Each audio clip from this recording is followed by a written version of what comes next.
voters in Texas, and to also talk about what this means for voters around the country, including here in Massachusetts, all Americans impacted by an attempt at a power grab by Donald Trump, Governor Greg Abbott, and Attorney General Paxton. These folks, and today I pledge my support to them.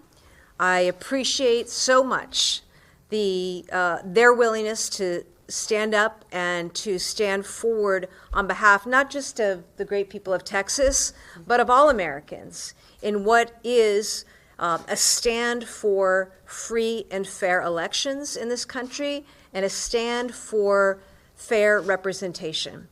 They are standing up to protect their constituents and the integrity of their state's congressional elections, but they're doing more than that. They're also standing up for a system of free and fair elections across the United States. I stand with them, and I know the vast majority of people in Massachusetts stand with them. As governor of Massachusetts, every day I am focused on the lives of people in Massachusetts, whether that's cutting taxes, lowering costs for housing, creating jobs. What's happening in Texas matters to the people of Massachusetts, and it matters to people all over this country. If we don't have a fair election system in this country, that hurts all Americans. We've seen the impact in Massachusetts of Donald Trump's cuts to Medicaid and anti-hunger programs, and the way his tariff tax has raised costs for everyone. This is, to be really clear about it, a partisan, craven, political power grab attempt by the President of the United States, Governor Greg Abbott, and AG Paxton. That's what this is. Quite simple. And it's done to further an agenda that's about protecting them and their power and the president's perception of power. It's outrageous, and it impacts all of us across this country.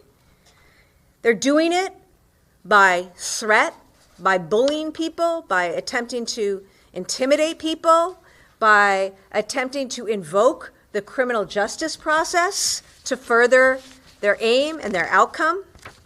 And honestly, this is what everybody hates about politics, and we're not standing for it.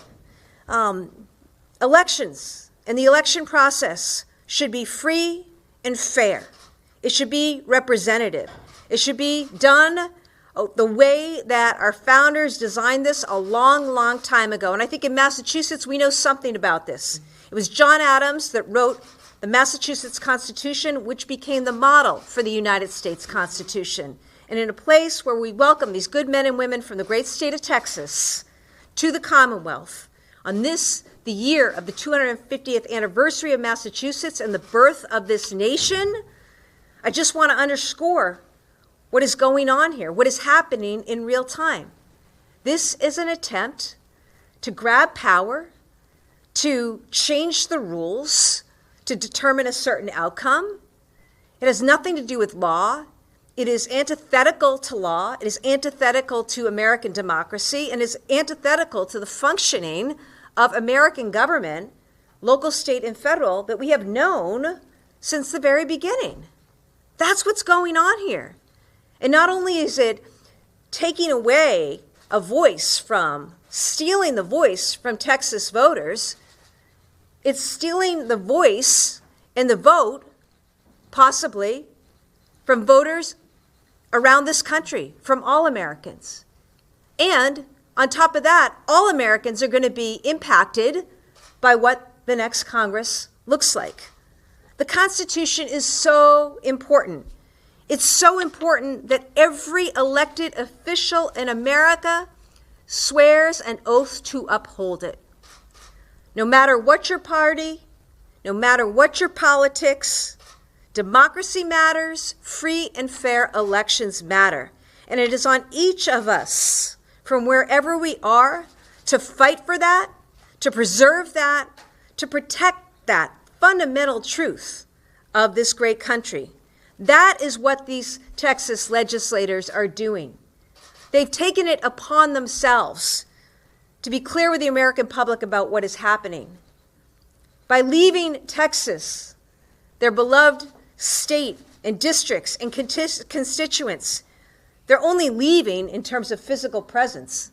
They're not leaving because they are fighting for them just as hard right here from Boston today as they are in states around this country. They are fighting for Texans. They are fighting for Americans. They are fighting for our democracy. They are fighting for all of us.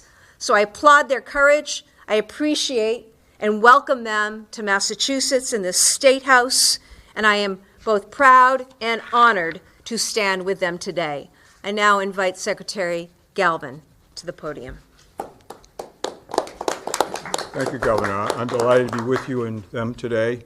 I think the point you made about their effort being a national effort is extremely important. These folks did not flee Texas. They came here to get the message out to the rest of us across this country that when you do what Trump has done in Texas and is attempting to conclude in Texas, you're stealing the rights of Massachusetts voters and voters throughout this country. You know, Trump loves to use the word rigged. It's one of his favorite words, rigged and stolen. Well, he's the master thief here. He's the one who's trying to crack open the safe on democracy and rip its contents all over the place. They're here to get that message out. This is not about their seats, their political futures, or their friends or anybody else. You're talking about people, and I want to give you the facts.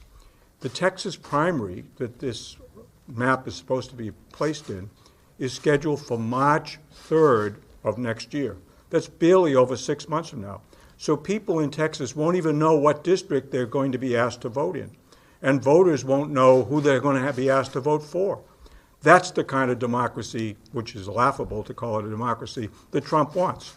He doesn't care about the rules. He's perfectly happy to rig things when he gets it. So we all have to stand up. As the governor mentioned, we're all here a few months ago celebrating the 250th anniversary of the beginning of the American Revolution. And some of our most famous patriots indeed fled at that time in the interest of democracy. John Hancock, for instance, and others. And they lived to tell the story of what we were trying to do then 250 years ago. Democracy started here. We have to make sure it stays alive throughout our country. That's our true gift to our country. We want to protect it. We have an obligation here in Massachusetts to stand with these folks, to get their story out, and to make it clear to the nation, it doesn't matter whether you're a Democrat, or Republican, Independent. What matters is if you're an American, you should be standing to make sure that Americans in Texas have the right to vote for a member of Congress of their choosing and in a district that makes some sense. And if you're an American who's concerned about Congress, you should understand that these votes he's trying to steal in Texas will come back to hurt us with national legislation that's going to affect the lives of everybody in this country. So it's extremely important that we not simply say, isn't this nice, they've come to Boston. No, they've come here on a mission, and it's our job to make sure that mission is heard and is effective throughout the country to the effect of protecting democracy, which is really what this is all about. Thank you. Thank you. I would now like to introduce Senator Carol Alvarado to the podium. We welcome you, and we thank you for being here today with your colleagues. Thank you, Governor, and we appreciate the hospitality you and your colleagues have shown us. Secretary, thank you. Boy, do we know how important secretaries of state are. You're in charge of elections. Your governor has been a true supporter. We appreciate your very strong words and your passion that you have delivered here today, but in our meeting, expressing support for our efforts. We're here on the eve of the 60th anniversary of the Voting Rights Act, who, by the way, was signed by a legend, a Texan, Lyndon Johnson. And you all hear the game Texas Hold'em. Well, we are literally holding the line on democracy, not just for Texas, but for our nation. We are here to talk about with other legislators from around the country. This is coming to you. You're next. This is not a Texas problem. This is a United States of America problem. Today, President Trump said that he was entitled to 5 more seats in Texas, 5 more Republican seats. And we're here to say nobody is entitled. The people of those districts are entitled to those seats. They were very specific, very precise in going after Texas. The DOJ sent a letter which prompted all of this, targeting 4 districts that are majority minority districts, 3 represented by African Americans and 1 by a Latina. Texas has historically been in the courts when it comes to redistricting, when it comes to voting rights, when it comes to women's reproductive health. So the governor said this earlier in our meeting, we have become so accustomed to rolling up our sleeves and fighting because we know that this is not stopping in Texas. This is coming to a state near you. And we have had so much support from our colleagues around the nation. We have visited with states that they know they have already been threatened by President Trump, that they are next. So being here in Boston, National League of Cities, and conversing with others has been very productive. I also want to acknowledge that we have total of 8 senators that are here with us and 2 House members that are with us. And we have all been in this fight, and we will continue fighting for democracy across our nation. Thank you. Thank you so much. Thank you so much. Thank you. Thank you so much, Senator, and many thanks to you and your colleagues for your time today and talking to the American public and people in Massachusetts about what's really going on. We're happy to take any questions on topic. Governor, as I understand it, you said you pledge your support to these Texas Democrats. As I understand it, they could face fines for not being in the Capitol. I think it's something like $500 a day. Would you donate to any of these lawmakers' campaign accounts or pledge financial support to help them cover those costs? You know, that's not something that I can do as an elected. I will say this, though. These folks, they make $600 a month as a member of the Texas state legislature. So every day they're being fined $500. It's really just an example of how far Texas Republican Governor Greg Abbott is willing to go with the direct direction of Donald Trump. Other governors have talked about redistricting in retaliation. Is that something you would consider in Massachusetts? You know, isn't it a sad state of affairs that that's where we're at, okay? And, you know, Donald Trump, Greg Abbott, Ken Paxton have left us no choice. That's the reality. Nobody came looking for this, right? We had a system of free and fair elections. We have maps that are regularly drawn, voted on by legislatures, approved and signed off on by governors. This is the way the system works until this comes in. And so, you know, they've left us no choice. It's not where anyone wants to be. I can tell you that governors I know, maybe with the exception of this person in Texas, evidently, we want our constituents represented. We want the voices heard. Whether you vote for me or not, I want your voice to count. I want your vote to count. Unlike Greg Abbott, who doesn't want your voice to count and doesn't want your vote to count, nor does Donald Trump, nor does Ken Paxton, because they're proposing to completely rewrite a map out of nowhere to take away the votes and the voices of Texans. And the message is, not only does this have an impact on Congress, which impacts all of America, it also is something that you don't want to see spread. You don't want to see spread. But Abbott, Paxton, Trump, they leave states with no choice. I want to make sure that people have access to health care. I don't want to see further cuts to Medicaid or to housing or to veterans or to poor little kids who need to eat, okay? So that is why it becomes an issue for a governor in New York and a governor in Illinois and a governor in Massachusetts, governors all around the country. So, Governor, does that mean you're actually redistricting? I'm sorry? You're planning to perhaps move forward on a redistricting plan in Massachusetts? We just did that. We're going to follow the rules. I don't know if the Secretary of State wishes to comment, but we just went through a customary and orderly process just a few years ago. We have no Republicans to give. No, I mean, as you may know from history, Massachusetts has a little part of this history too. Gerrymandering was born here. Yes. But that was about Federalists, and we have no Federalists left either. So therefore, I think at this point, what I think the point the governor was making is you're putting states and other jurisdictions in this fight to do tactics they don't want to do. You know, I know at the present time that Trump doesn't particularly care for Putin, so he says, but this is a Putin-like tactic. Mm-hmm. And he doesn't seem to have any problem with that. I think we don't want to do this. I think Governor Hochul said that yesterday, but if that's what it's going to take to save the Congress, because then it becomes the bigger fight. And I think that's the big issue here. This is not a Texas fight. This is not some little fight down there. This is an American fight. And I think what Hochul was saying yesterday, and Pritzker has said previously and others, is that if we, to protect the independence of the Congress that's going to affect all of our states, we may have to engage in those tactics we don't want to. But nobody wants to do that. The answer really is not to let it happen at all. Let's stop it in Texas. Let's prevent this from happening. Let's show them this is not going to work.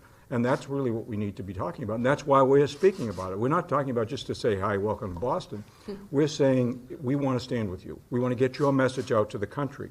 And for Americans across this country, this is a very important issue. I don't care whether you're a Republican. I don't care if you're an independent. If you really want a free and fair election, you have to worry about this, what's going on in Texas right now, and we have to all stand up and do something about it. This isn't just their fight. They're not here to escape. They're here to get the word out, and they're asking for our help, and we want to give it. Senator, some of your critics say that there is present-day gerrymandering in Massachusetts. There are Republican critics, and they say, look at the southern part of the state, New Bedford, Fall River. There are Republicans down there. What would you say to them? Well, I would say, first of all, Fall River and New Bedford are now in the same congressional district. So if that was an argument once upon a time, it no longer is. And also, I think if you look at the overall of our 9 seats, they're very geographically balanced. Whatever arguments might have been made in the time of Elbridge Gerry 200 years ago, or even more recently, don't apply today. These districts in the current state, and most states, are pretty evenly balanced. Obviously, there are always partisan considerations when districts are drawn, but this is not a partisan consideration. This is a splintering of communities and neighborhoods, and I think that point, again, is important to make. They're not simply saying, well, let's just change a few towns. They're splintering. We've got some details from our guests about how they're splintering communities of color. They're absolutely shattering them. They're diminishing their ability to be effective in getting representation in Congress. So this is not simply, well, move a couple of lines here and there and we'll pick up 5 seats. No, this is a very deliberate destruction of minority communities with the objective of trying to get more seats. Trump doesn't care, and apparently Abbott doesn't care either. They don't care what they're doing or who they're stepping on to get what they want.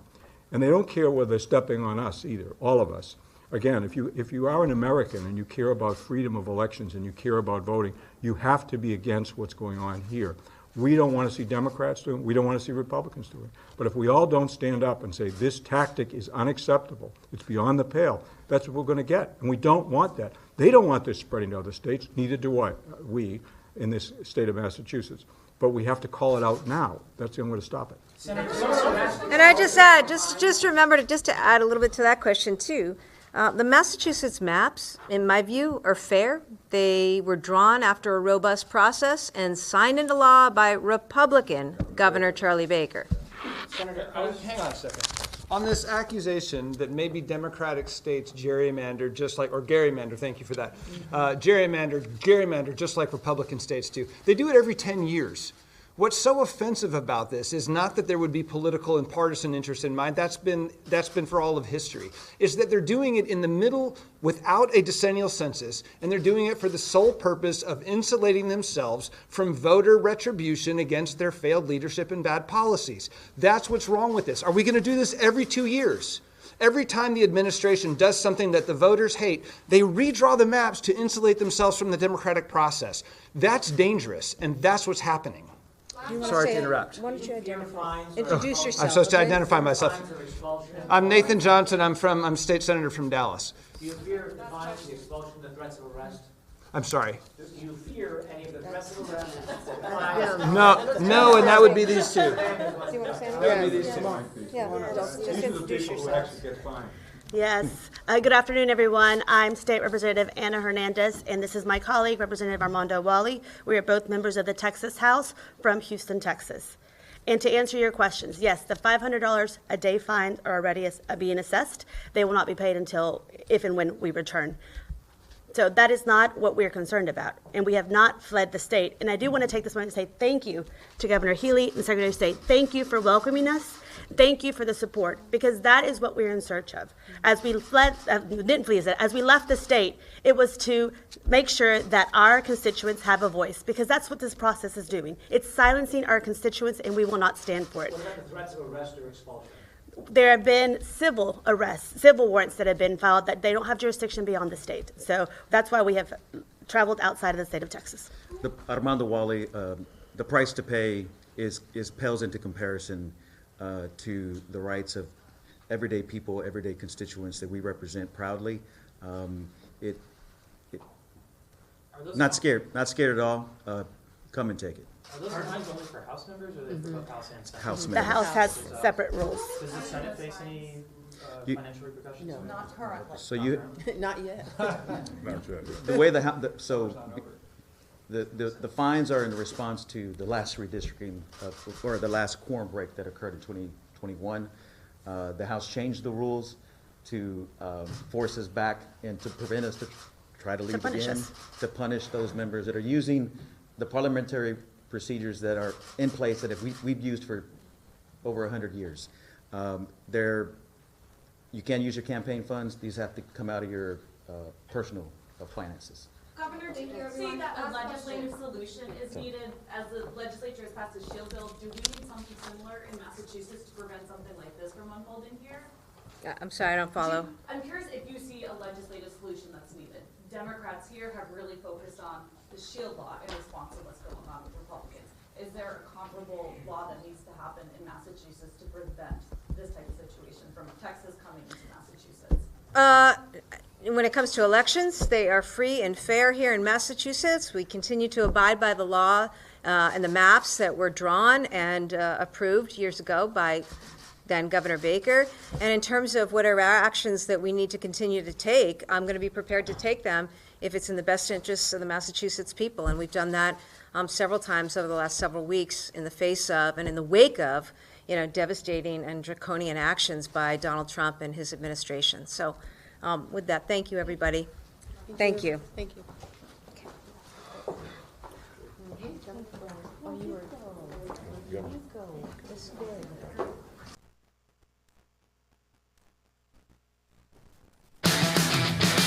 Got safety protocols? Grainger has the safety pros to call. Shop our vast inventory of safety products at Grainger.com. Call, click, or just stop by. Grainger, for the ones who get it done.